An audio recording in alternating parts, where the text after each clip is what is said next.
ये कभी अतीत में घटा हुआ कोई पुराना किस्सा नहीं है।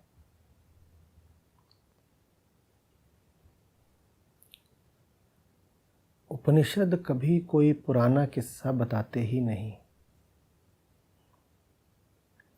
किस्से जो पुराने पड़ जाएं, उनका मूल्य 2 कौड़ी का।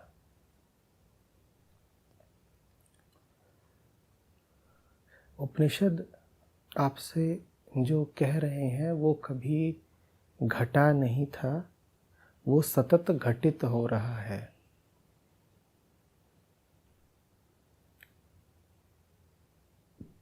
नचिकेता आज भी है, अभी भी है, सदृश है, प्रत्यक्ष है। उद्दालक भी हैं, यमराज भी हैं। दान देने की, यश लेने की घटना भी आज भी है। पूरे प्रकरण को ऐसे देखा जैसे पुराना है, जैसे किसी और का है तो चूक जाएंगे। आरंभ में ही इन 2 भूलों से सावधान होना आवश्यक। न बात किसी और की है, न बात कभी और की है। बात आज की है और हमारी है। ये हम अपनी बात कर रहे हैं। जो कुछ वहां पर घट रहा है हमारे साथ रोज घटता है। अब जरा आत्मिक रुचि की जमीन तैयार हुई। अन्यथा तो किस्से के साथ और उपनिषद के साथ परायापन रह जाता है। आप उसे यूं पढ़ते हैं जैसे सुदूर किसी अन्य अंतरिक्ष से आता हो।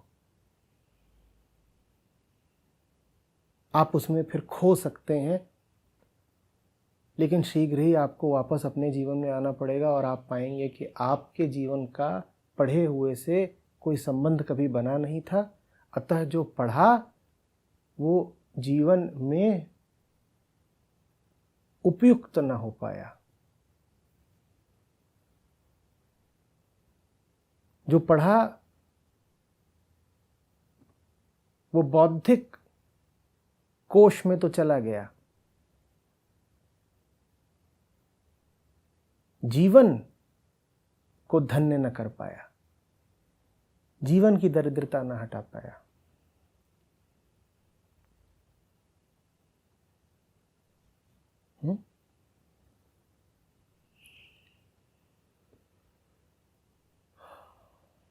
वास्तव में आप कितना समझ पाए हैं, इसका मापदंड भी यही है।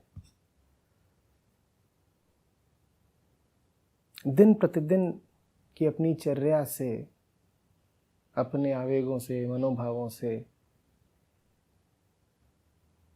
कितना मिलान कर पाते हैं आप नचिकेता की यात्रा का।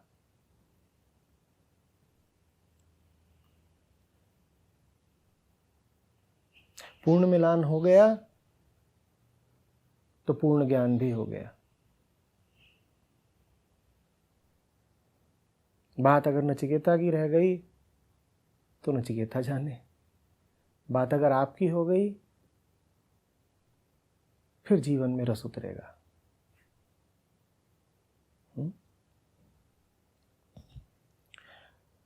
पात्रता क्या है?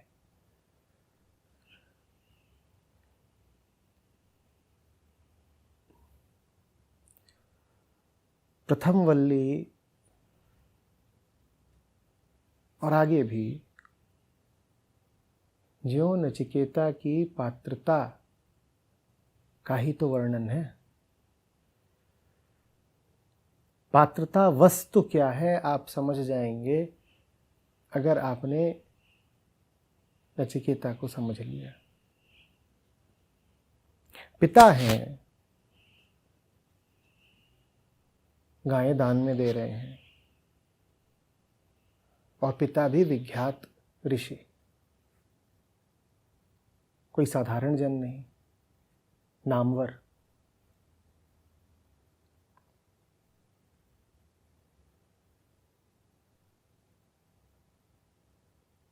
कहने को नचिकेता ये भी कह सकता था कि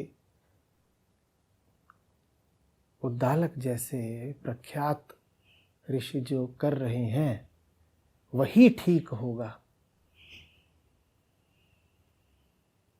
और प्रख्यात ऋषि ही नहीं है, पिता हैं।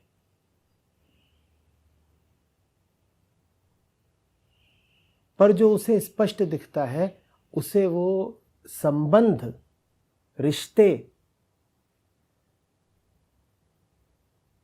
के प्रभाव तले नहीं आने देता।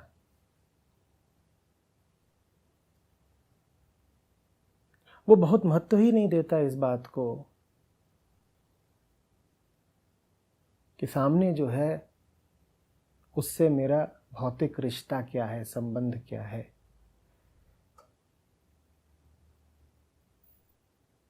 उपनिषद आरंभ ही होता है जब नचिकेता कहता है,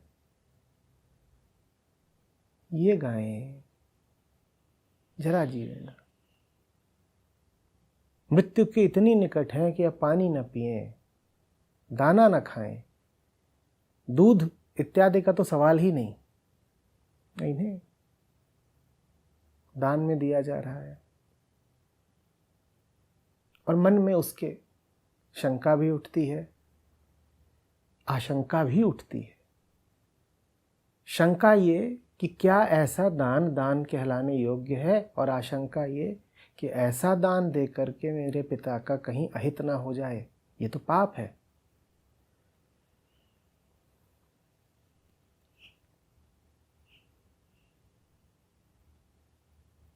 जाता है सीधे पिता के पास और एक बार नहीं कई बार पूछता है, पिताजी अगर यही दान है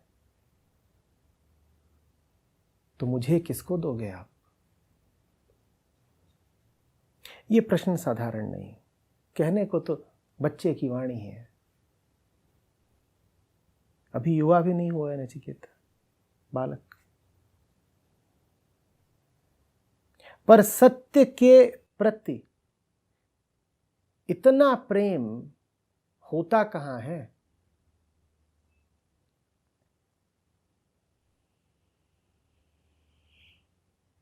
न प्रेम होता है न साहस होता है, और दोनों मिली हुई बातें हैं। जहां प्रेम है वहीं साहस है। नचिकेता कह रहा है, अंतर नहीं पड़ता कि सामने कौन है, सत्य तो सत्य है, उससे डिगा नहीं जा सकता, तथ्य से विमुख नहीं हुआ जा सकता। और तथ्य अभी यह है कि जो सामने हो रहा है वो दान समान तो नहीं लगता।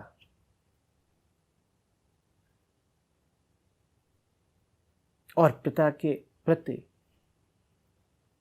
स्नेह और शुभेच्छा भी जाहिर ही है। पिता ये जो तुम करते हो ये तुम्हें फलेगा नहीं।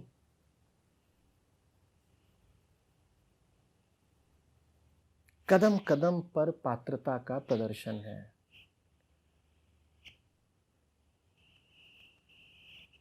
हमसे कहा जा रहा है कि जो मन पूर्वाग्रह ग्रस्त होता है उस मन के लिए नहीं है सत्य, उस मन के लिए नहीं है मृत्यु से साक्षात्कार और मृत्यु पर विजय।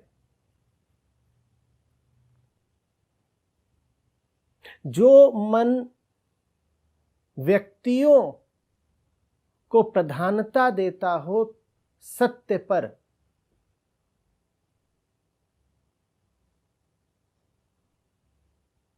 वो भूल ही जाए कि सत्य इत्यादि कुछ होता भी है। पात्रता जांचिएगा।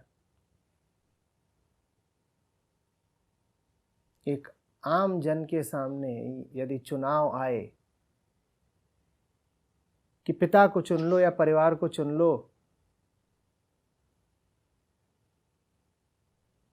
या फिर सच्चाई को, तो आप जानते ही हैं कि चुनाव किस दिशा होगा।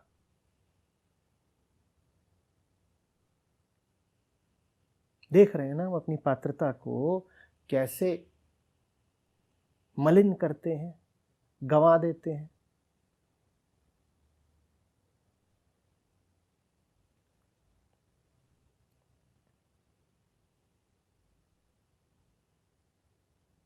जाना है उपनिषद के पास, जाना है गुरु के पास, जाना है तमाम ऋषियों के पास।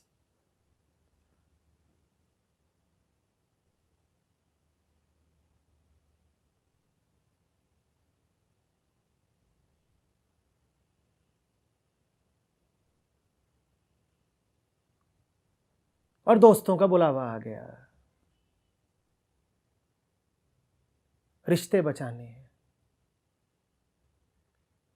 और दोस्त भारी पड़ जाते हैं। और नचिकेता तो बालक है, तमाम प्रकार से पिता पर निर्भर, उसके बाद भी वो कहता है ना, पिता की अपेक्षा सत्य। हम ऐसा कहां कह पाते हैं?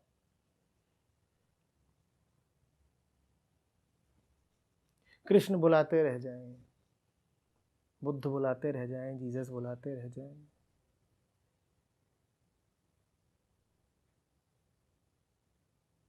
हमारे लिए कुछ और प्राथमिक हो जाता है। कबीर बुलाते रह जाएं, कुछ और ज्यादा जरूरी हो जाता है। आप खुद ही बता देते हो कि कितने पात्र हो, और जितने पात्र हो उससे ज्यादा मिलेगा नहीं फिर।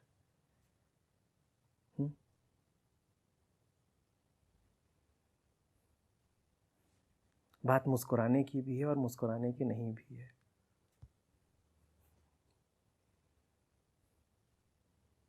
तात्विक दृष्टि से देखें तो बड़ा चुटकुला है ये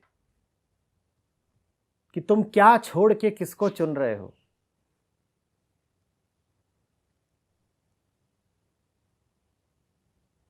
पर मानवता में व्याप्त दुख की दृष्टि से देखें, हमारे तमाम संतापों और उलझनों की दृष्टि से देखें, तो कहां मुस्कुराएंगे। इससे बड़ी त्रासदी नहीं हो सकती कि सत्य बुलाता हो और आपको कुछ और ज्यादा जरूरी लग जाए।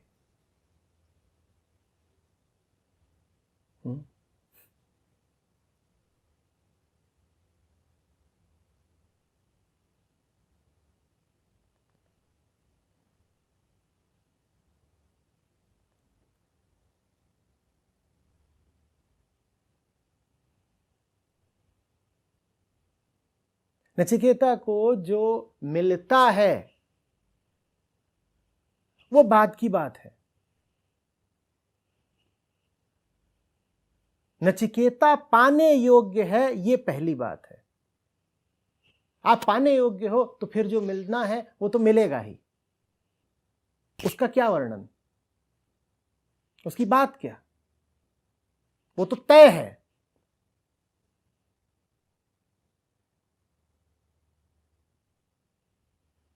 उसमें कोई देर सबेर नहीं होनी, कोई कमी नहीं होनी। कमी तो रह जाती है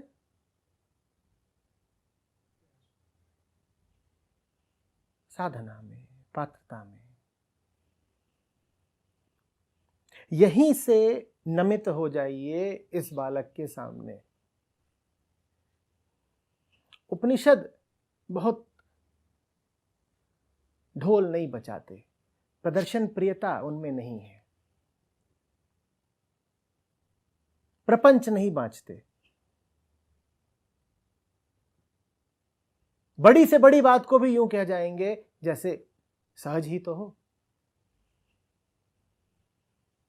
तो प्रथम कुछ श्लोकों में ही नचिकेता अपने पिता के पास पहुंच गया है और सहज जिज्ञासा कर रहा है, पिता ये क्या। आप यदि पूरे तरीके से ध्यानस्थ नहीं हैं तो आपको लगेगा ज्यों कोई मामूली घटना घटी हो। ये घटना, ये बात मामूली नहीं है। गौर से देखिए इसे और बार बार देखिए इसे। एक आश्रित बालक अपने ज्ञानवान सामर्थ्यवान पिता के सामने चुनौती बन के खड़ा हो गया है, विद्रोह बन के खड़ा हो गया है। शब्द उसके आदरयुक्त हैं, पर शब्दों के पीछे की ज्वाला को भी देखिए। संस्कारी है, इसीलिए अनादर नहीं करेगा। जो कुछ भी कहेगा ससम्मान कहेगा। पर कह क्या रहा है और वो कहने के लिए कितना हार्दिक साहस चाहिए, समझिए। आप जिस पर 100% आश्रित हो और जिसकी कीर्ति जग विख्यात हो, आप उससे जाकर के कह रहे हो देखो तुम गलत कर रहे हो, और यदि तुम्हें यह करना ही है तो मेरे साथ भी करो। लेना देना क्या है नचिकेता का? गायों से उसकी कोई व्यक्तिगत यारी नहीं, गायों पर उसका कोई व्यक्तिगत हक या आधिपत्य नहीं। अरे कुछ हो रहा होगा, छोड़ सकता था। हम कितनी ही बातें छोड़ देते हैं, हम कहते हैं मेरा क्या। नचिकेता के पास भी खूब खेल खिलौने रहे होंगे। जो पिता हजारों गायें दान में दे सकता है, उसने नचिकेता के लिए भी तमाम तरह के प्रबंध करे होंगे। नचिकेता उनमें अपने आप को व्यस्त मशगूल रख सकता था। जो भी घटना घट रही थी उसकी तरफ पीठ कर सकता था। पीठ न भी करता तो कहता शायद अभी मेरी अवस्था नहीं समझने की, पिता जो करते होंगे ठीक ही करते होंगे। उसने ऐसा कुछ नहीं करा। हम ऐसे हैं क्या? सत्य सदा एक चुनाव होता है। चुनना पड़ता है उसे। यह मनुष्य को मिली हुई सर्वाधिक दुर्भाग्यपूर्ण छूट है।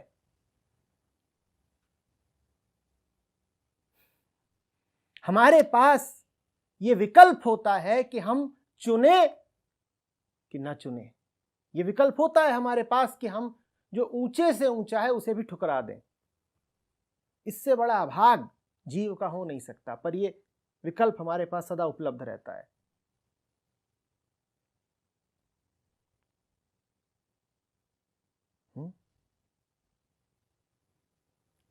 नचिकेता ने एक विकल्प चुना। हम कौन सा विकल्प चुनते हैं दिन रात? यही है पात्रता। किसको चुन रहे हो? सत्य तो तुम्हें आलिंगन में लेने को सदा प्रस्तुत है। परमात्मा की ओर से कोई आनाकानी नहीं है। आनाकानी किसकी ओर से है? आनाकानी हमारी ओर से है, और इसलिए है क्योंकि हमें कुछ और है जो ज्यादा रुचता है, ज्यादा सुहाता है, ज्यादा कीमती लगता है।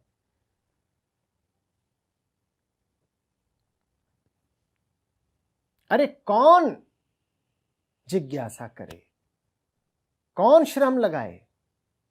करने को और बहुत काम है, कुछ और है जो ज्यादा आवश्यक है। अरे कौन अपने संबंध खराब करे प्रियजनों से?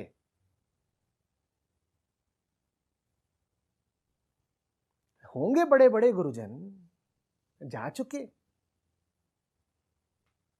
पत्नी के साथ तो जीना है ना।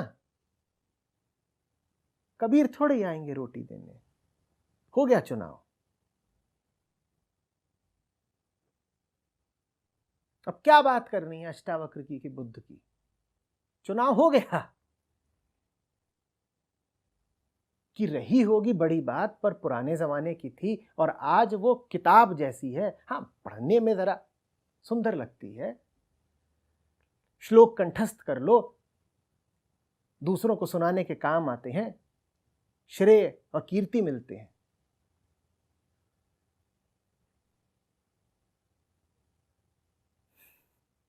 पर ये कागजी बातें, इनके लिए धंधा और रिश्ता थोड़ी बिगाड़ा जाता।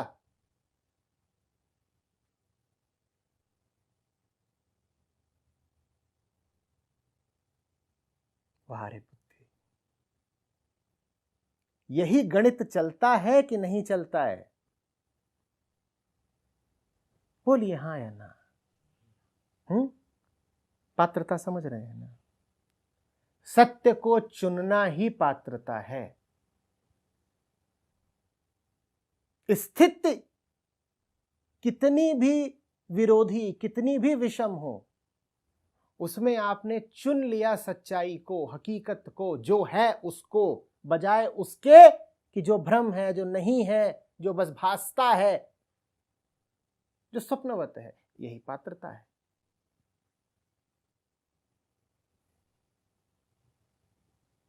मनुष्य के पास हमेशा यही दो विकल्प होते हैं, ज्यों वो दोराहे पर खड़ा हो। इधर चलो तो सच्चाई और इधर चलो तो स्वप्न। स्वप्न अक्सर ज्यादा लुभाता है क्योंकि हमारा है ना, और सच्चाई अक्सर डराती है, यमराज सदृश, क्योंकि वो मिटाती है, जैसे यमराज मिटाते हैं। स्वप्न आपको बढ़ाता है, सत्य आपको मिटाता है। इसीलिए जीव का मन, आप जानते ही हो कि किधर जाता है।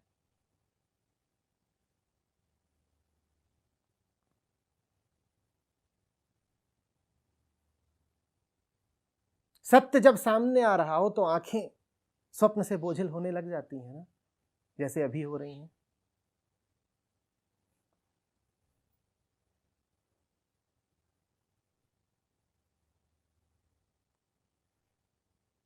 जिसको मिटाया जा रहा है वो आप नहीं हैं, वो तो बोझ है आपका।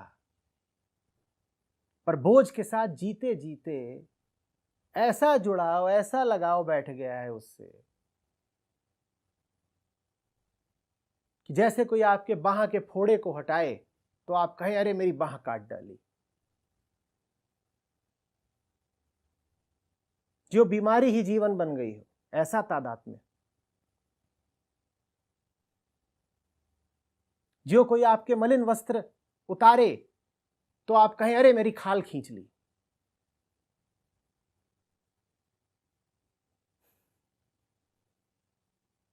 ऐसा तादाद में।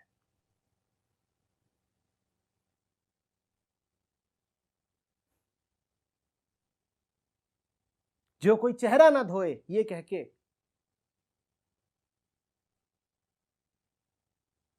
कि चेहरा धो दिया,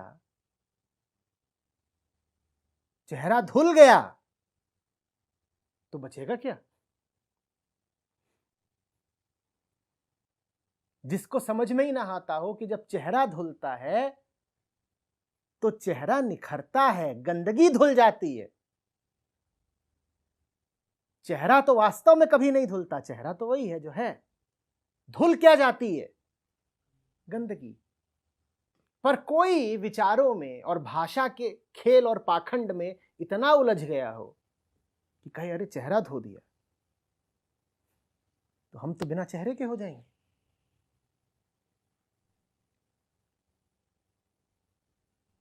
स्वप्न में सब कायम रहता है, व्यक्ति स्वप्न की ओर ही आकृष्ट होता है। हजारों लाखों में कोई एक होता है नचिकेता, जो कहता है कि मैं कष्ट सहने को तैयार हूं, सत्य के प्रति जिज्ञासा का फल कभी अशुभ नहीं हो सकता। जिज्ञासा ही शुभ है, शुभ का फल अशुभ कैसे हो जाएगा? ये तो बेकार की बात। आम के पेड़ पर कांटे कैसे लग जाएंगे? बेकार की बात। सही काम का अंजाम बुरा कैसे हो जाएगा? बेकार की बात। ऐसा तो कोई एक होता है।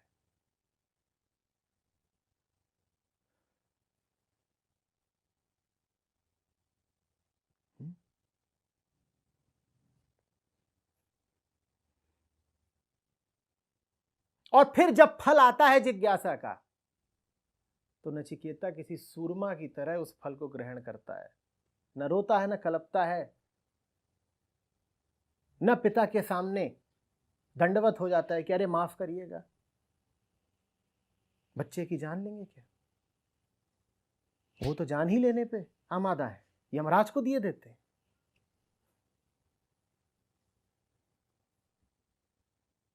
पिता ने कहा तू जा यम के पास, नचिकेता कहता है जैसी आपकी आज्ञा। प्यार किया तो डरना क्या। अब जब बात पूछ ही ली है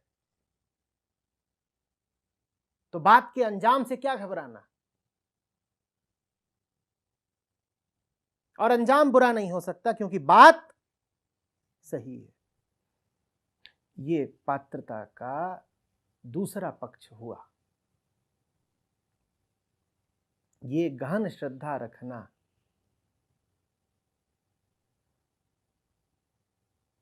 कि अस्तित्व में शुभ शुभ को ही लाता है।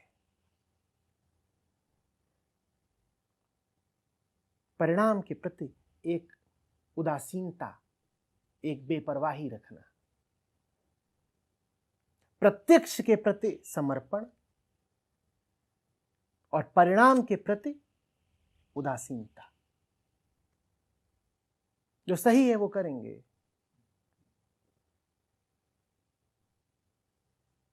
अंजाम देखा जाएगा। जिसको समर्पित होकर के हम सही कर रहे हैं, अंजाम वही संभाल लेगा। हमने सही किया इसलिए क्योंकि हम तेरे दरबारी हैं, तेरे सेवक हैं, तुझे पूजते हैं, तेरी चाकरी में हमने ये कदम उठाया है। अब इस कदम का जो भी परिणाम आए, रक्षा तू करेगा, हम जानते हैं। सच्चाई के हेतु किया तो सच्चाई ही बचाएगी, धर्म के लिए किया तो धर्म ही बचाएगा।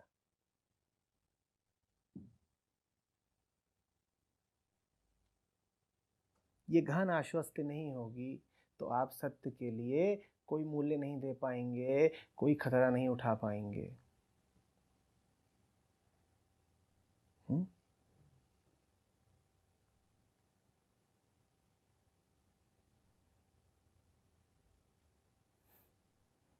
अब खड़ा है यमराज के सामने और यमराज उपलब्ध नहीं,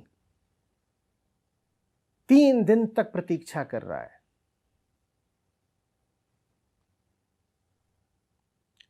लड़का है, द्वार पे खड़ा है, न खा रहा है, न पी रहा है, न भाग रहा है, वहीं खड़ा है। आइए।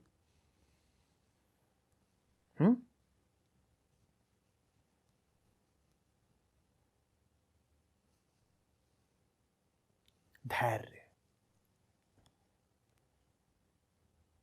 तितिक्षा,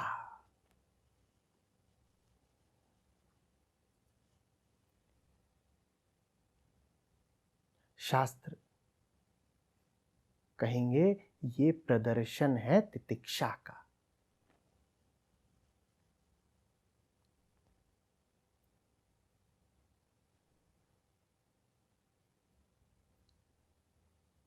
ऐसा नहीं कि मिलने गए थे, मिले नहीं तो लौट आए।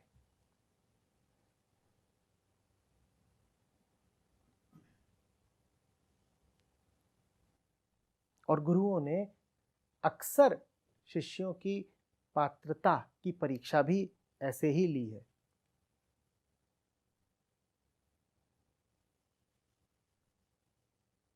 बुला लो और मिलो मत, बुला लो और प्रतीक्षा करवाओ। जो इस योग्य होंगे कि उनसे मिला जाए, वो मौजूद मिलेंगे जब गुरु लौट के आए।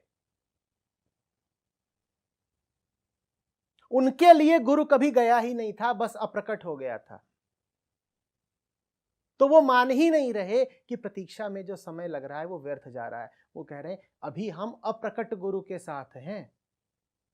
आप जिसकी ओर देख रहे होते हो एक मायने में उसके साथ हो लेते हो।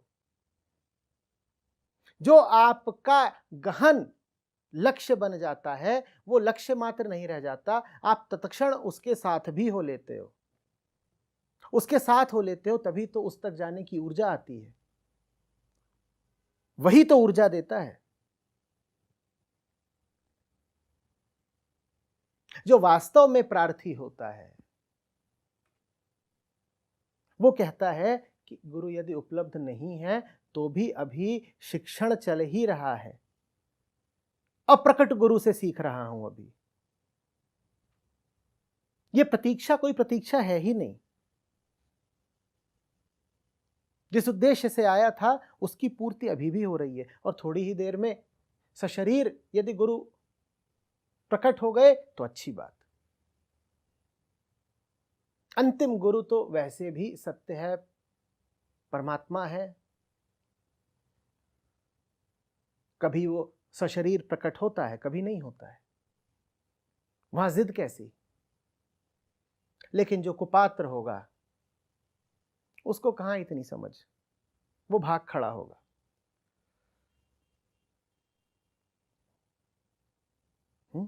वो भाग खड़ा होगा।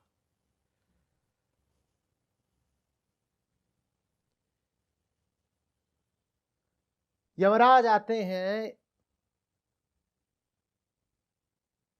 एक बालक के सामने और यमराज तो यमराज ठहरे।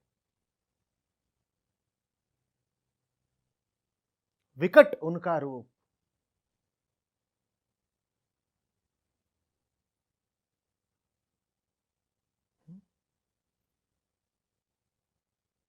श्याम वर्ण, रक्तिम नेत्र और भैंसा और अस्त्र शस्त्र, साक्षात मृत्यु सामने खड़ी है, ऐसी जो अच्छे अच्छों को कपा दे, गिरा दे। तभी तो मौत के समय ज्यादातर लोग बेहोश हो जाते हैं।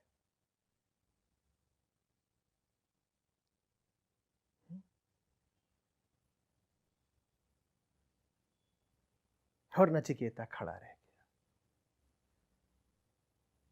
बालक सी सरल आंखों से देख रहा है।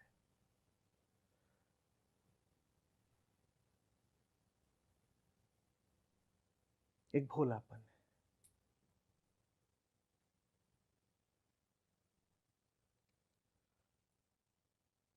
रूप पर नहीं जा रहा, पात्रता। जिससे सीखने जाते हैं उसके रूप पर नहीं जाते। रूप तो अक्सर उसका विकराल ही होता है। गुरु रौद्र रूप भी दिखाए तो भाग नहीं जाते, गुरु यमराज सदृश भी सामने आए तो भाग नहीं जाते। और वो गुरु ही कैसा जो मौत समान न लगे।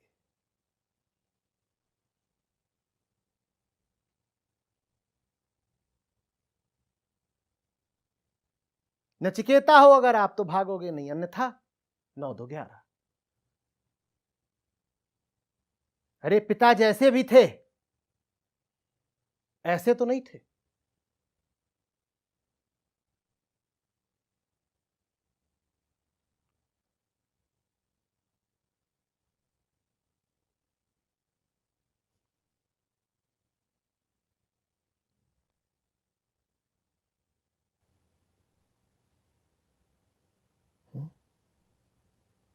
अकंप अडिग खड़ा हुआ है बालक।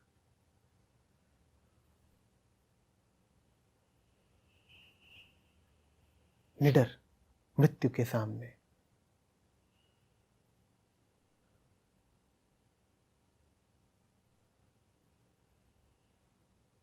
और मृत्यु अपने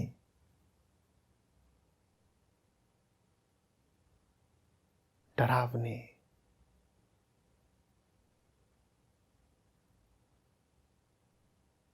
कंपित कर देने वाले रूप के साथ उससे पूछ रही है, तू कौन, यहां क्यों आया?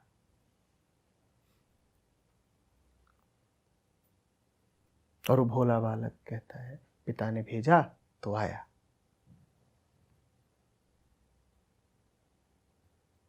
वो कोई कहानी बता सकता था कि डर सकता था, अंजाम मौत जैसा होता, पर उसकी सहज निश्चलता और निर्दोष निडरता देख करके यमराज कहते हैं, 3 दिन तूने प्रतीक्षा की, 3 ही वर तू मांग ले। 3 दिन तूने प्रतीक्षा की, 3 ही वर तू मांग ले।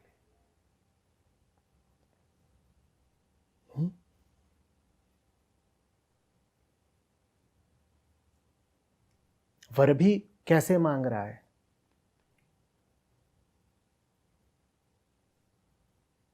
प्रथम वर, पिता जरा नाराज हैं, उनको मना दो ना। बालक का हृदय,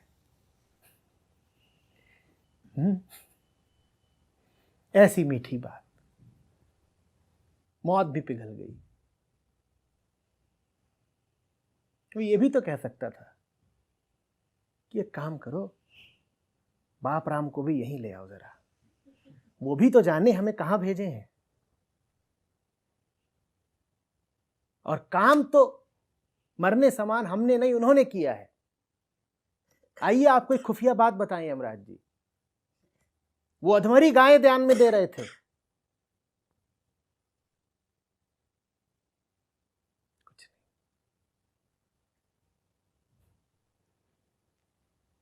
कोई कपट नहीं, कोई मैल नहीं, पिता ने कुछ भी किया हो, पिता के प्रति कोई द्वेष नहीं।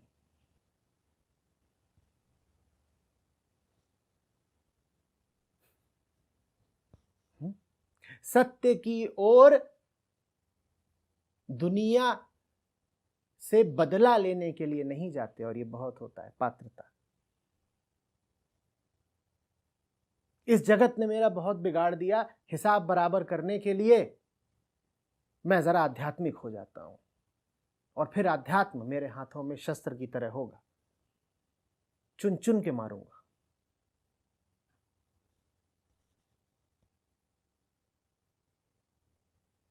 दोहा नहीं है, दुनाली है।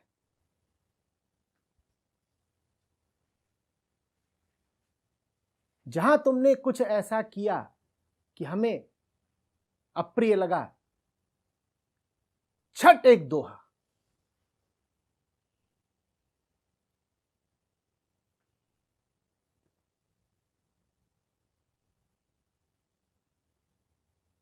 और अगर अभी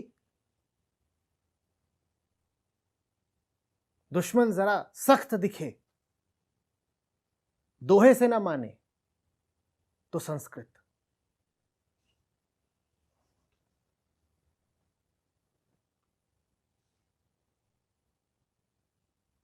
इसे झेल के दिखाओ बच्चू।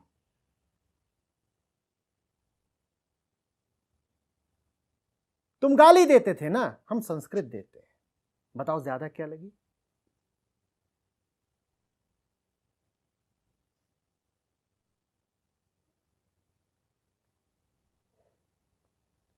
तथाकथित आध्यात्मिक मनों में जितनी अकड़ और जितना सघन और सूक्ष्म अहंकार आ जाता है, उतना तो एक आम जन में भी नहीं होता, जिसने न कभी कोई ग्रंथ छुआ हो, न कभी कोई भजन गाया हो।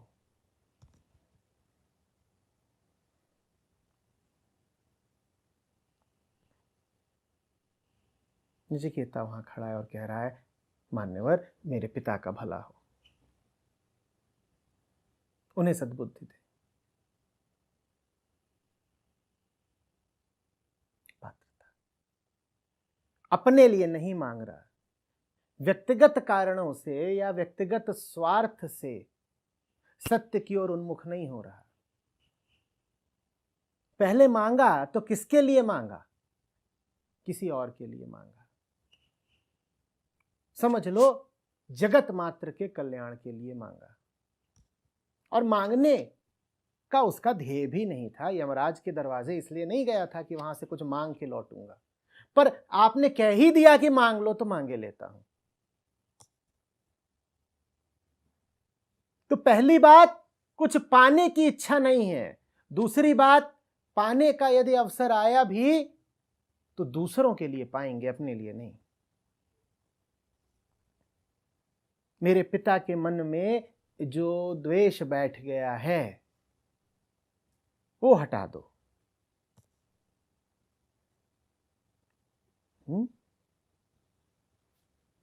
कहते हैं तथास्तु। पूछते हैं और, तो कहता है अग्नि विद्या ये क्या है, जरा बताओ। अग्नि विद्या ऐसे समझ लें कि जैसे उस समय का विज्ञान।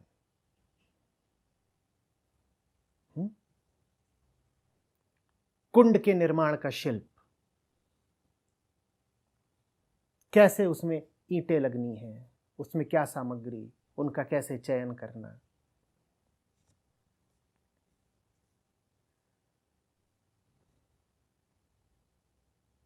संसार की समझ अग्नि विद्या ऐसे मानना। ये दुनिया में क्या चलता है, लोग ये क्या इमारतें खड़ी करते हैं, अग्निकुंड को वो मानना जो आज की ऊंची से ऊंची इमारतें हैं। अग्नि विद्या को वो मानना जो आज के सूक्ष्मतम विज्ञान है।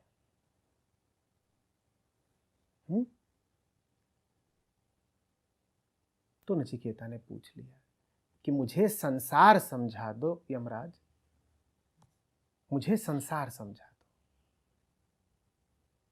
पात्रता, सत्य तक तुम नहीं पहुंच सकते अगर तुम्हें संसार ही नहीं समझ में आता। जिसे ये नहीं पता कि दुनिया कैसे चल रही है और क्यों चल रही है, वो दुनिया के पार की क्या बात करेगा। जिसे यही नहीं समझ में आता कि इंसान इंसान से क्यों लड़ रहा है, वो परमात्मा की क्या बात करेगा। जो यही नहीं समझता कि लोग रोज दफ्तर क्यों जाते हैं और लोगों ने घर क्यों बनाए हैं, लोग क्यों धन इकट्ठा करते हैं, लोग क्यों चिंतित रहते हैं, लोगों ने क्यों ऐसे बटे बटे समाज, समुदाय, देश इत्यादि बना दिए।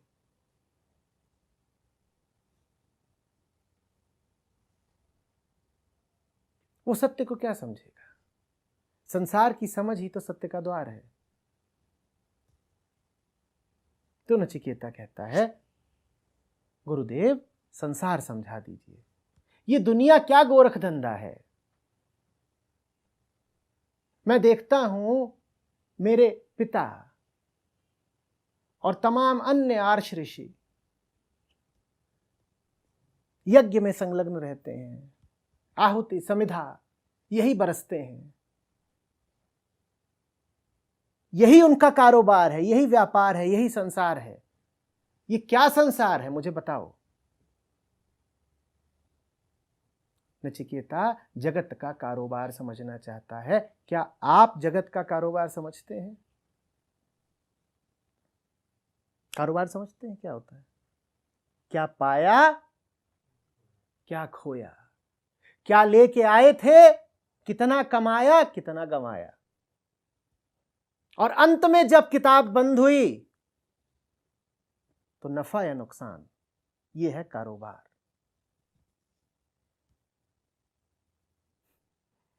नचिकेता कह रहा है कारोबार बताओ।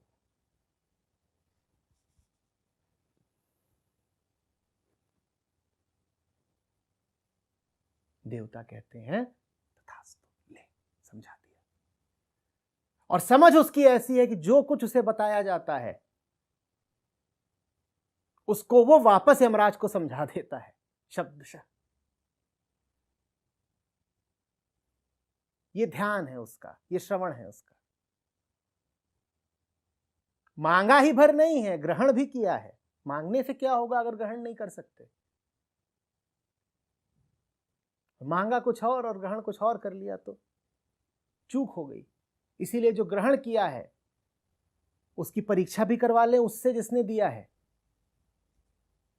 कहीं ऐसा तो ना हो कि देने वाले ने दिया हो भोजन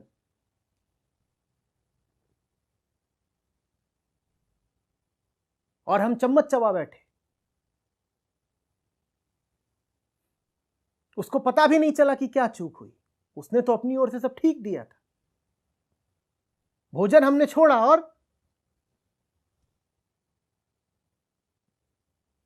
अब केला दे किसी को तो हमें क्या पता है कि गूदा फेंक देगा और छिलका।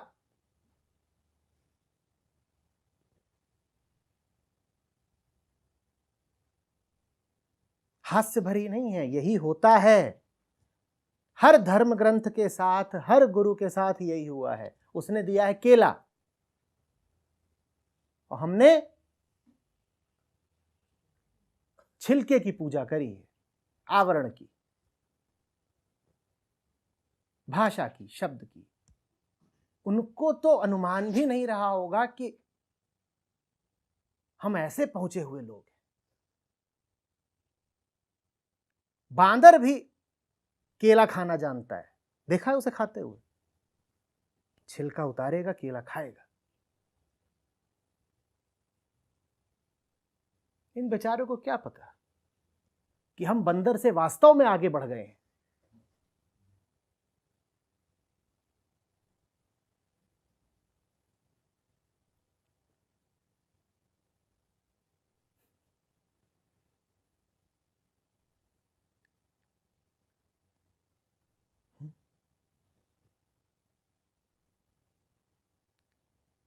अब संसार जान लिया, संसार की विद्या, संसार का ज्ञान मिल गया।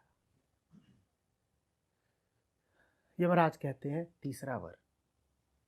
तब कहता है नचिकेता कि अब तो ब्रह्म विद्या चाहिए, बताओ मरने के बाद है कि नहीं।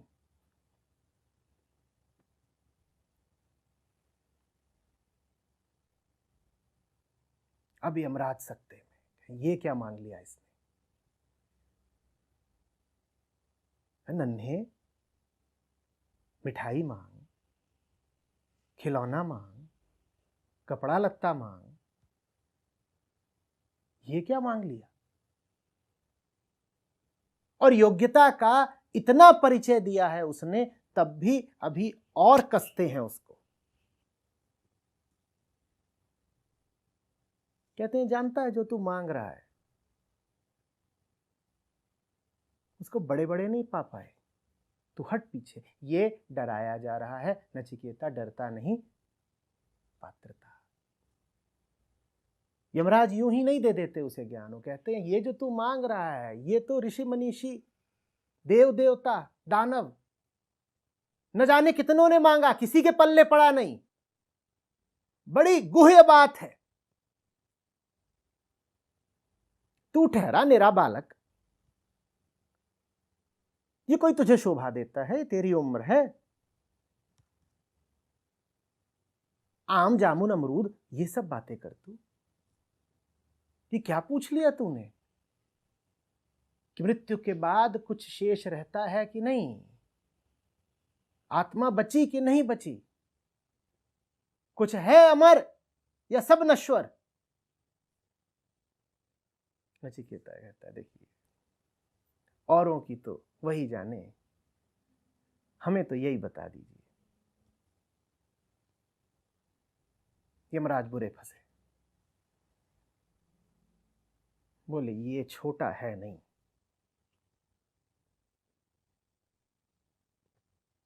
ये तो मेरे रूप के झांसे में नहीं आया, मैं इसके रूप के झांसे में आ गया।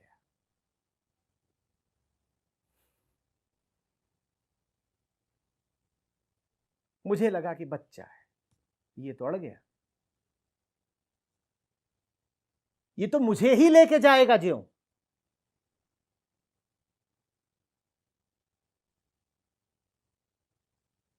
तो अगला दांव खेलते हैं, बोलते हैं ऐसा कर, हीरे मोती बता,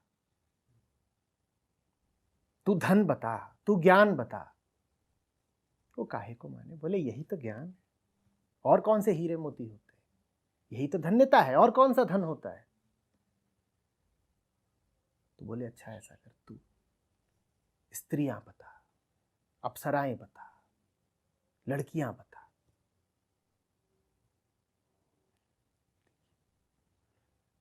उन सब का प्रबंध मैं खुद कर लूंगा।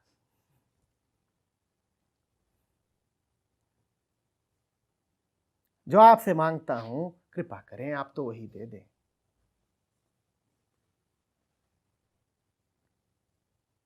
पात्रता समझ रहे हैं?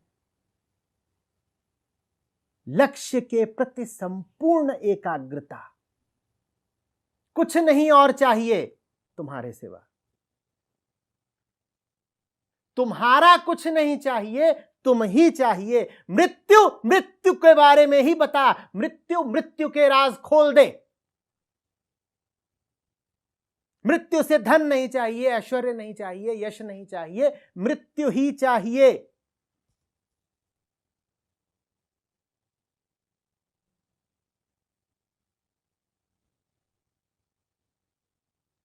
सूत्र समझ लेना अच्छे से। जिसे सत्य की अभीप्सा हो वो मृत्यु के करीब से करीब जाए। और सौभाग्यशाली हैं आप, अगर जीवित रहते मृत्यु की निकटता आपको मिली, इससे बड़ा सौभाग्य दूसरा नहीं हो सकता। जो मौत के करीब आ गया उसके लिए जीवन के कपाट खुल जाते हैं। और अभागे हैं वो जिन्होंने जीवन भर मौत से दूरी बनाई। मौत समझते हो, शरीर नहीं मरता, शरीर के भय में कुछ और है जो सूखा रहता है भीतर।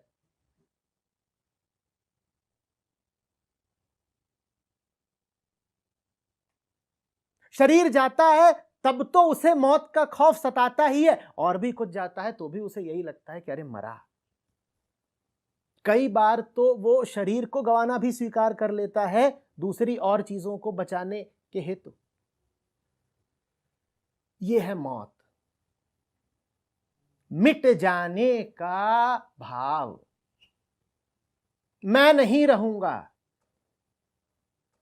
हम इससे बहुत दूर भागते हैं। हमारा जीवन और कुछ नहीं है, इस भाव से पलायन है।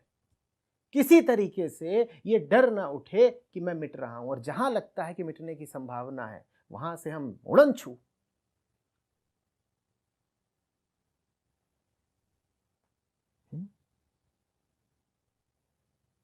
कहीं आपकी कीर्ति मिटती हो, आप वहां जाएंगे? कहीं आपका धन मिटता हो, वहां आप जाएंगे? कहीं आपके ज्ञान की अपूर्णता और निरर्थकता दिखती हो, वहां आप जाएंगे? ये सब हमारे लिए शमशान घाट हो जाते हैं। यहां हम मिटेंगे। आदमी मिटने से बड़ा डरता है, और ये बड़ी हास्यास्पद बात है, क्योंकि बताने वाले बता गए हैं कि तुम अमर हो।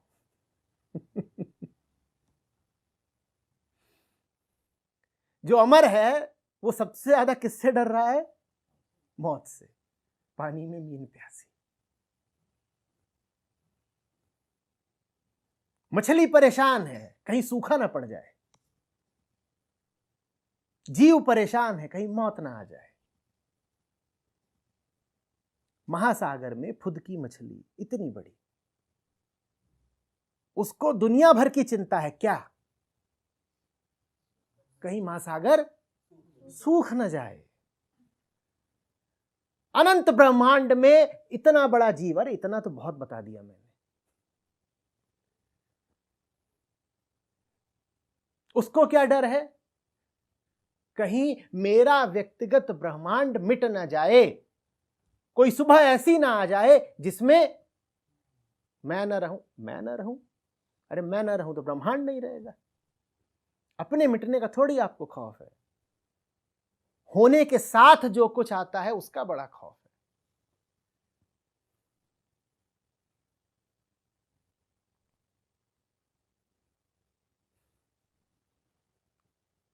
बिरला कोई होता है नचिकेता जो मौत के सामने खड़ा है और कह रहा है हाँ जी।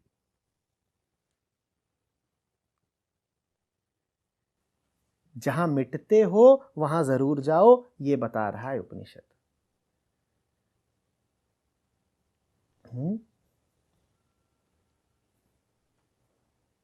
प्रेम में मिटते हो, जहां प्रेम हो वहां जरूर जाओ। समर्पण में मिटते हो, जहां कुछ ऐसा पाओ जिसमें डूब सको, जो तुमसे बड़ा है, जिसमें खो सको, वहां जरूर जाओ। गुरु के सामने मिटते हो, वहां जरूर जाओ। ग्रंथों में डूबोगे तो मिटोगे, पढ़ने भर से नहीं। ग्रंथ में जब डूबते हो तो मिटते हो, वहां जरूर जाओ।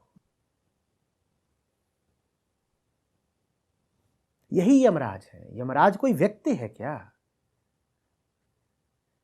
क्या समझा आपने कि नचिकेता कहीं गया था, कोई भौतिक यात्रा करके किसी जगह पहुंचा था, कहीं कोई यमराज का महल है? ये बेतुकी बात है। उपनिषद आपको कल्पना सागर में थोड़ी गोते दे रहे हैं। उपनिषद तो आपको कल्पनाओं से हटाकर ठोस यथार्थ में ला रहे हैं। यमराज कौन? प्रतीक है यमराज। कोई नहीं घूम रहा भैंसे पर, पगला है कोई भैंसे पर। और ऐसे की इतनी ताकत की पूरी दुनिया को काल कलवित कर है, बेकार की बात।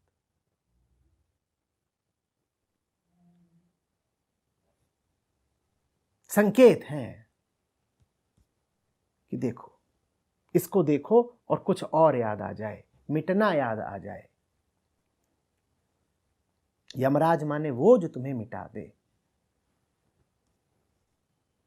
सही अर्थों में तो प्रेमी भी यमराज होता है, अगर वास्तव में है प्रेमी तो।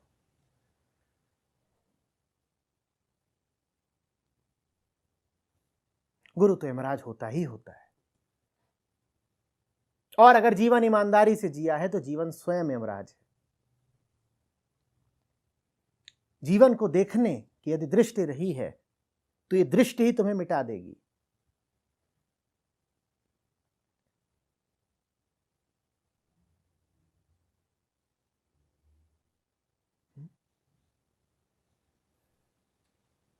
पात्रता दर पात्रता, पात्रता पर पात्रता। एक बार नहीं, अनेक बार इम्तिहान होते हैं और तुम्हें खरा उतरना है। तुम चूक नहीं सकते। आत्मा अमर है, लेकिन तुम आत्मस्थ नहीं हो। तुम जीव हो, तुम शरीर से जुड़े हुए हो और शरीर एक ही बार है। ये जन्म एक ही बार है। अन्य जन्म होंगे, तमाम होंगे, सागर में लहरें उठेंगी, वो जन्म तुम्हारे नहीं है। तुम्हारे पास तो एक ही अवसर है। तुम मिटोगे तो पूरा मिटोगे, जो अमिट रह जाएगा उसका तुम्हें कुछ अभी पता नहीं। तो तुम तो समय गवाओ मत, इस धोखे में तो रह ही मत जाना कि कभी और, कभी और, कभी और, कभी और की कोई बात नहीं। यमराज तुम्हारे बुलाई नहीं आते और तुम्हारे हटाए नहीं हटते।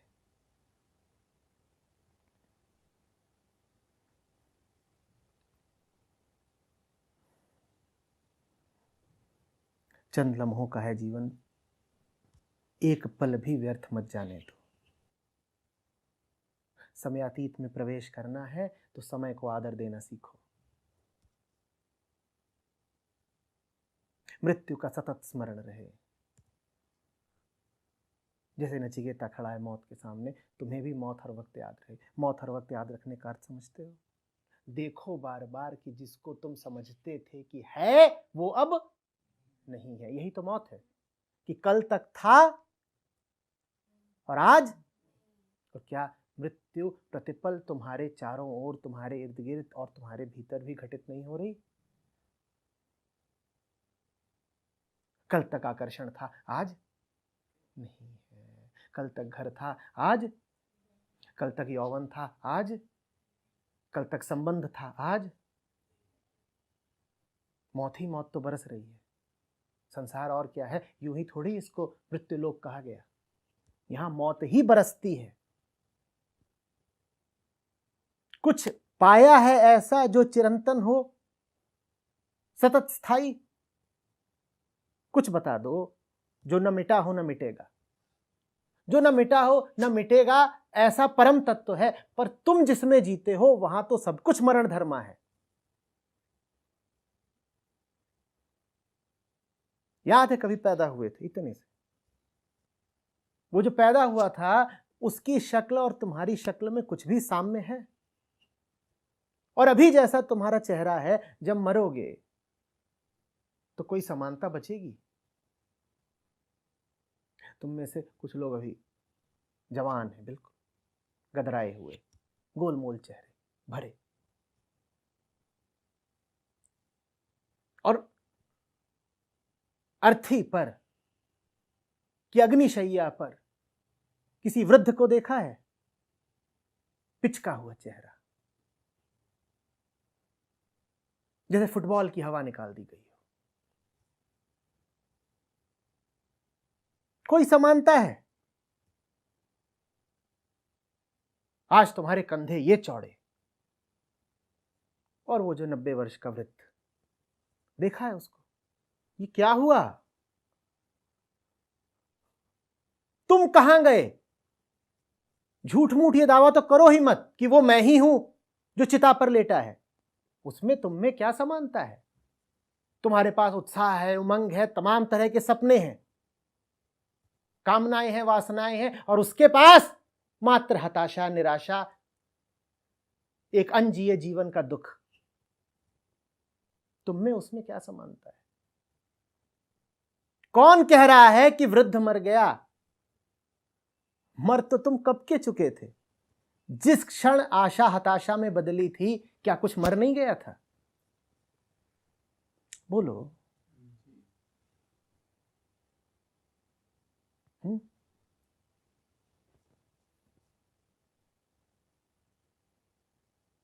यही मृत्यु है, इसी का साक्षात करना है।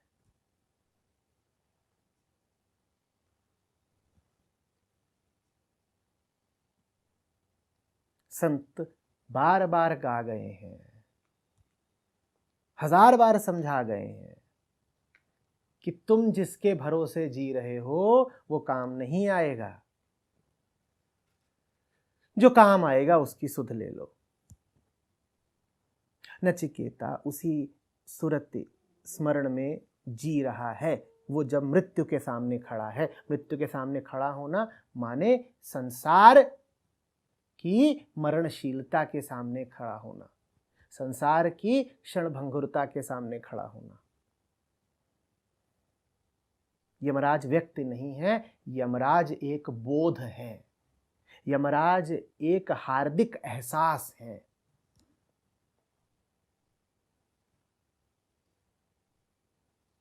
कहीं और जाने की जरूरत नहीं है, जहां बैठे हो वहां बैठे बैठे ही यमराज के सामने खड़े हो सकते हो, क्योंकि यमराज तो चारों तरफ है ही। क्या बचना है? ये पर्दा बचेगा, ये इमारत बचेगी, ये भवन, ये कक्ष, ये वक्ता, ये श्रोता। और कबीर से पूछो तो वो कहते हैं झूठ तो नहीं ही बचेगा, जिसे तुम सच कहते हो बच्चू वो भी नहीं बचेगा। पृथ्वी तो नहीं बचेगी, जिन्हें तुम चांद सूरज कहते हो वो भी नहीं बचेंगे। अरे नर और पशु और जीव तमाम तो नहीं ही बचेंगे, जिन्हें तुम देवता कहते हो वो भी नहीं बचेंगे। यहां कुछ ऐसा नहीं है जो बचेगा।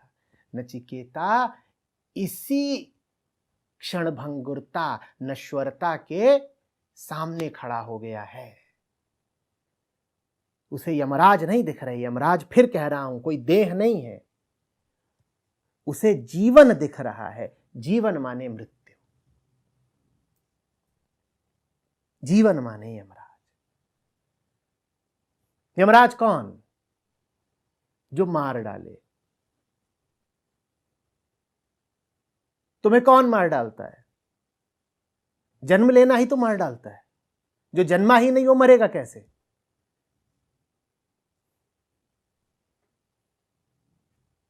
जन्म लिया तो मरेगा। मूल कारण क्या हुआ मरने का? जीवन ही तो यमराज है।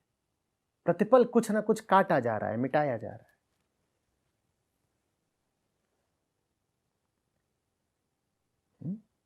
ये है पात्रता। मूल रूप से फिर पात्रता क्या हुई? जीवन को सहज आंखों से देख पाना, संसार का स्पष्ट अवलोकन, दुनिया के बारे में अपने आप से झूठ नहीं बोलना, अपने जीवन के बारे में तथ्यों को छुपाना नहीं, आत्म प्रवंचना में न जीना, यही है पात्रता।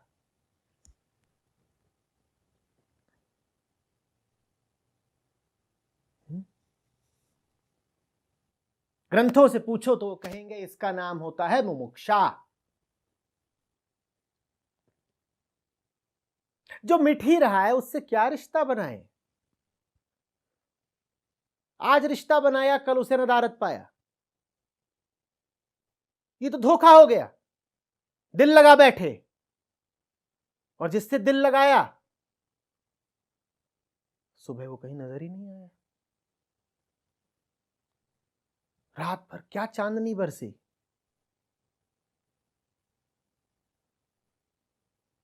मधुमास था।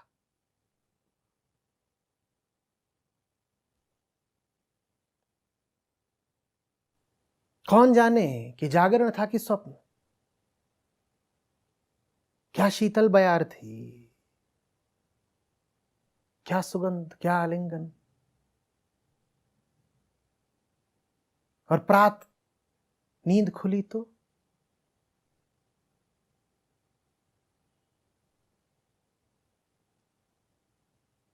साथी कहीं नहीं, सेज सुनी है। कहां गया वो जो रात इतना अपना लगा था? कहां गया वो जिसके साथ रात गांठ बांधी थी, जिसको देख के भरोसा उठा था कि इससे कभी विलग ना होंगे?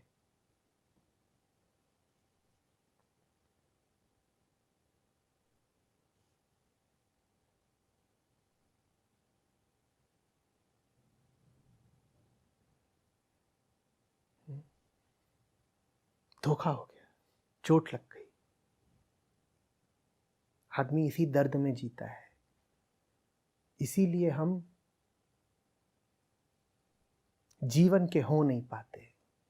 लगातार ये डर लगा रहता है कि जीवन के हो गए तो फिर धोखा होगा, फिर चोट लगेगी। कौन दर्द में जिए?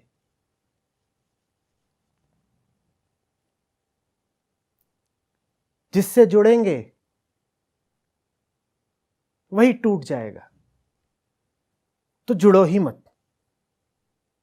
ये हम अपनी बुद्धि से समाधान निकालते हैं। जीवन ऐसे जियो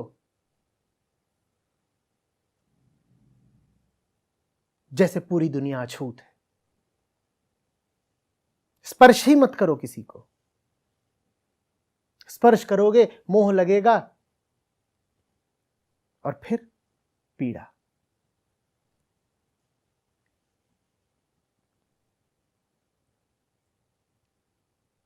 जीवन का अवलोकन वो करते हैं जिन्हें अब और धोखा नहीं खाना। हम सब के भीतर प्यास है कि कुछ ऐसा मिल जाए जो कभी न छिने, जिस पर पूर्ण भरोसा कर सके। वही तो तृष्णा है जो मिटती नहीं। कुछ ऐसा मिलता ही नहीं जिस पर आंख मूंद के विश्वास किया जा सके।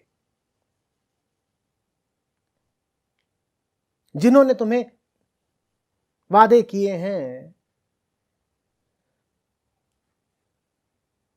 कस्में खाई हैं, उनका भी तुम जानते हो कोई भरोसा नहीं। आदमी ही नहीं बचता, उसकी कसम क्या बचेगी?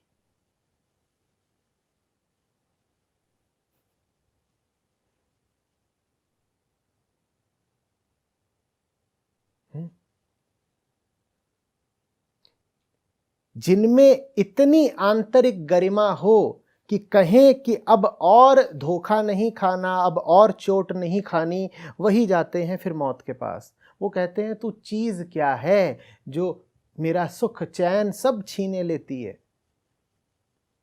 और जो धोखा खाने के लिए राजी हैं उनके लिए तो संसार के तमाम आकर्षण हैं। तितलियां ही तितलियां हैं, रोशनियां ही रोशनियां हैं, स्वाद है, रंग है, सुगंध है।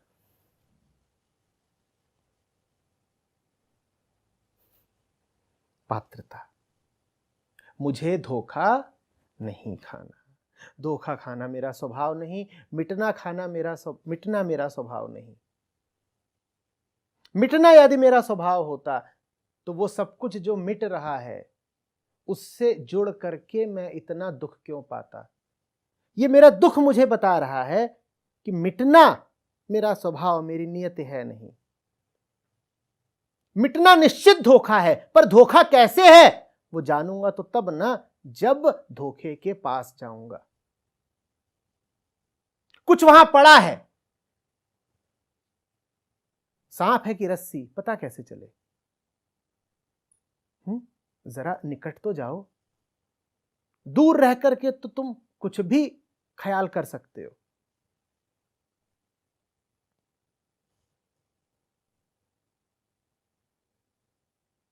आदमी है कि परछाई डोलती है, वस्तु है या कोहरा उठता है, कैसे जानोगे? बोलो कैसे जानोगे? निकट जाके। ये मृत्यु जो इतना आतंकित करती है, इतना छलती है, ये वास्तविक है या छलावा, कैसे जानोगे? निकट जाके। हमारा तरीका उल्टा है। हम मृत्यु के निकट नहीं जाते, हम मृत्यु के तथ्य का दमन करते हैं। हम यूं जीते हैं जो मौत कभी आएगी नहीं। और जो मिट रहा होता है, मिट चुका होता है, उसकी लाश को भी हम सजाए चले जाते हैं जो अभी वो जिंदा हो। रिश्ते में प्रेम न जाने कब का चला गया, पर अभी भी साथ घूम रहे हैं जो प्रेम जिंदा हो।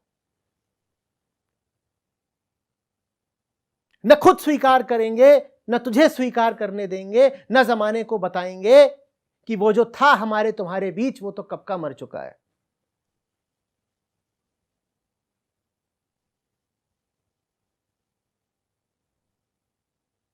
हम बड़े कुशल हैं अर्थियां सजाने में। मुर्दों की सजावट हमें खूब आती है।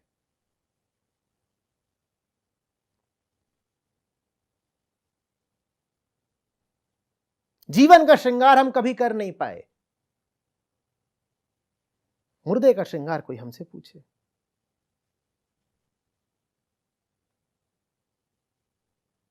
देखा है ना मुर्दे को कैसा सजाया जाता है। वो जीवन है हमारा, वो सब कुछ जो जा चुका है, जो है ही नहीं, हम उसी में जिए जाते हैं जो वो अभी हो।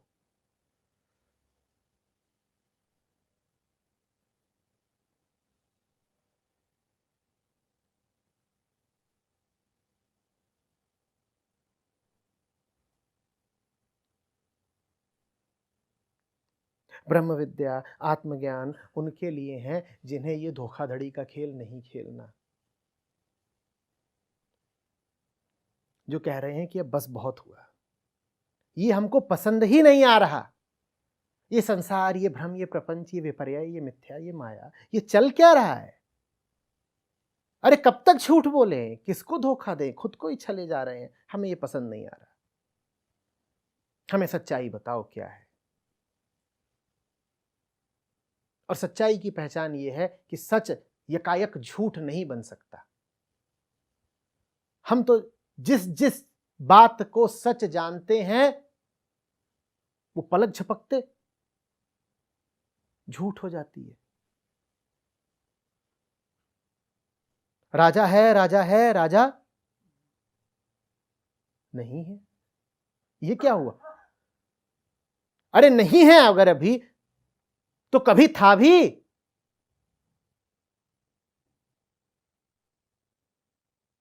स्मृति है, स्मृति है, स्मृति है, नहीं है। ये कौन से सच हैं जो झूठ में तब्दील हो जाते हैं?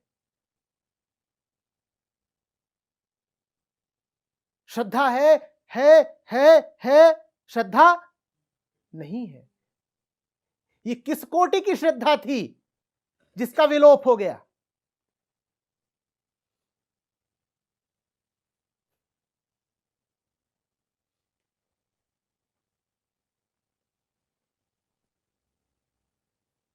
नचिकेता को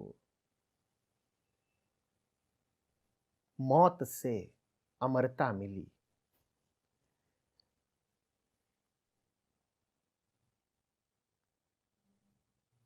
रुचिकर बात है ना? मौत से क्या मांग लाया वो? मृत्यु से अमरता मांग लाया। और अमरता सिर्फ ऐसे ही मिल सकती है, सिर्फ ऐसे ही मिल सकती है।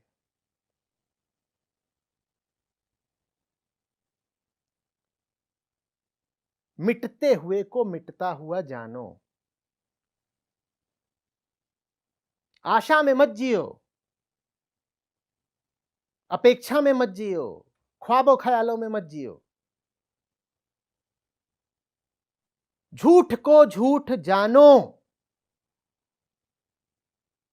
सत्य का द्वार खुल जाएगा। झूठ को बार बार सच बोल बोल के तुम खुद को सच से दूर किए देते हो।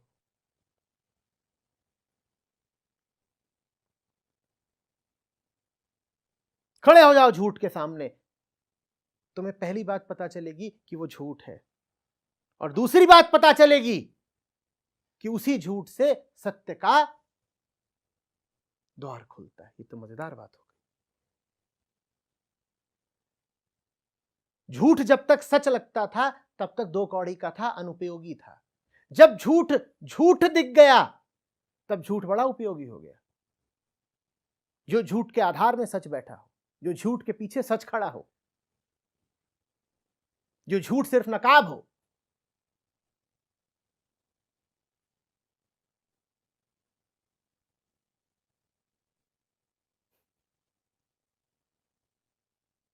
नकाब उठाओगे कैसे अगर नकाब तक हाथ ही नहीं बढ़ाओगे? और नकाब के पीछे हो सकता है जीवन का बड़ा सुंदर चेहरा हो। तुम डरते हो नकाब हटाने से, तुमने तर्क दिया है नकाब नहीं है चेहरा है, इसे हटा थोड़ी देंगे।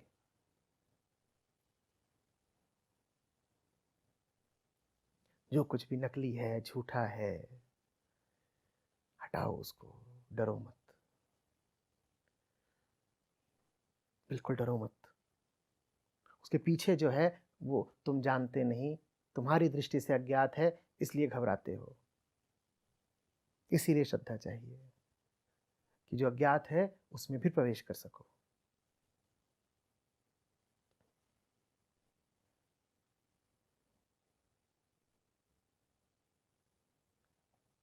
अज्ञात की चिंता छोड़ो, झूठ ज्ञात है ना, झूठ ज्ञात है ना, तो आंखों देखी मक्खी क्यों निगलते हो?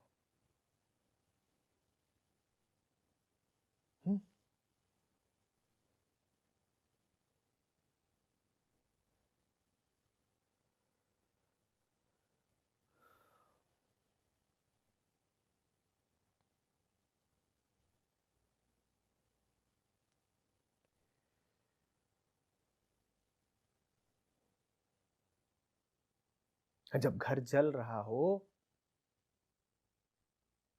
तो बाहर निकलते हैं, ये हिसाब नहीं लगाते कि बाहर क्या है।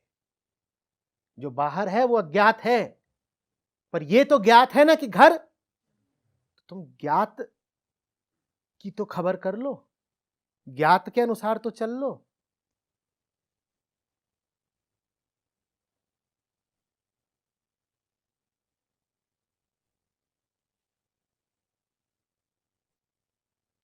और तुम इस तर्क में रह गए कि जो अज्ञात है पहले जरा उसको जान लें, फिर उसमें प्रवेश करेंगे, तो तुम जानते ही रह जाना वो अज्ञात भर नहीं है, वो अज्ञेय है, कभी नहीं जान पाओगे, घर ही में जल मरोगे। तुम तो भागो।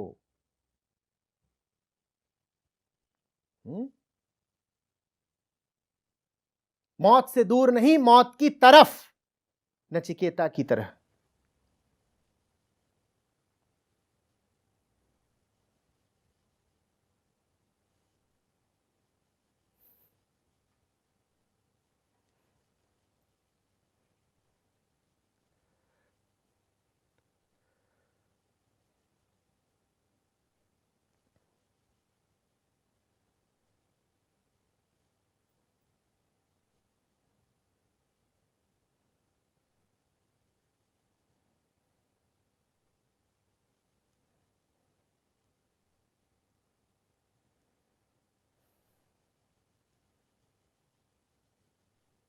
ये जरा सी बात है, याद रख लेना।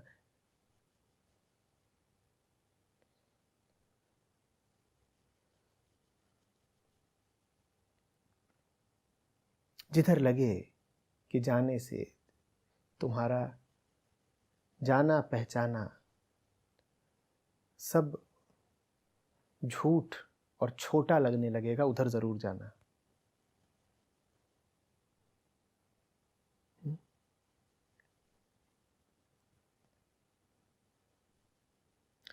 सच से ज्यादा डरावना कुछ नहीं होता, और नहीं उससे प्यारा। निर्भर इस पर करता है कि तुम कौन हो।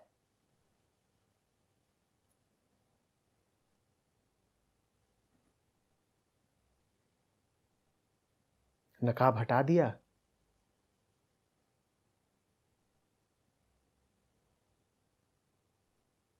तो क्या हुस्न खिला है,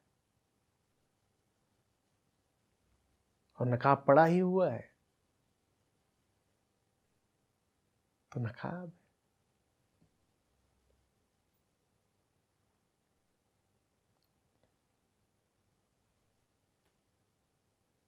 कुरूप काला बेढंगा, नकाबों से क्या इश्क।